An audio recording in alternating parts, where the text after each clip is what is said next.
Highway Santos po, ng Las Piñas City Police Station. Magandang umaga po sa inyo. At ito pong si Mark ay na-snatcha ng cellphone.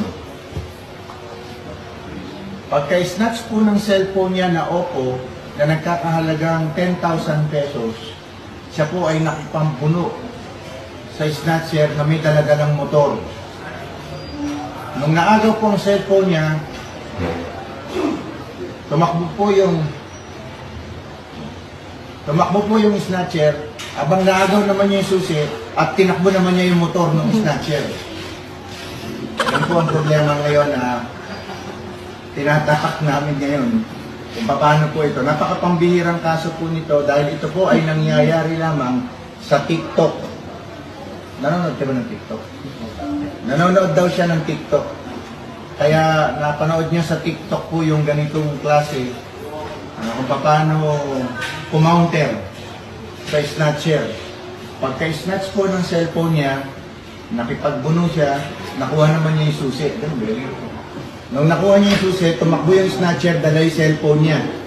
Samantalang siya, sinakyan naman niya yung motor, tinakbo naman niya yung motor, siyempre.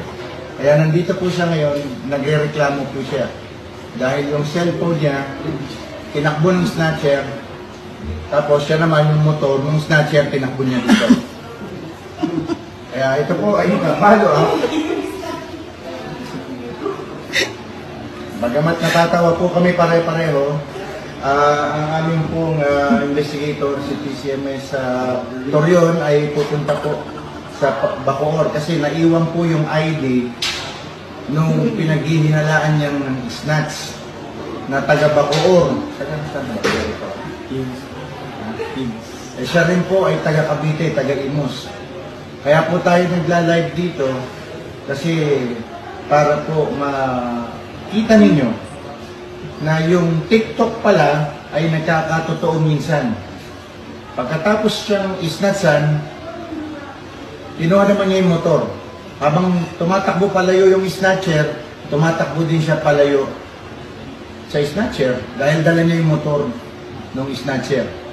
Yun lamang po at iniulat po namin ito para po sa kaalaman ng lahat. Salamat.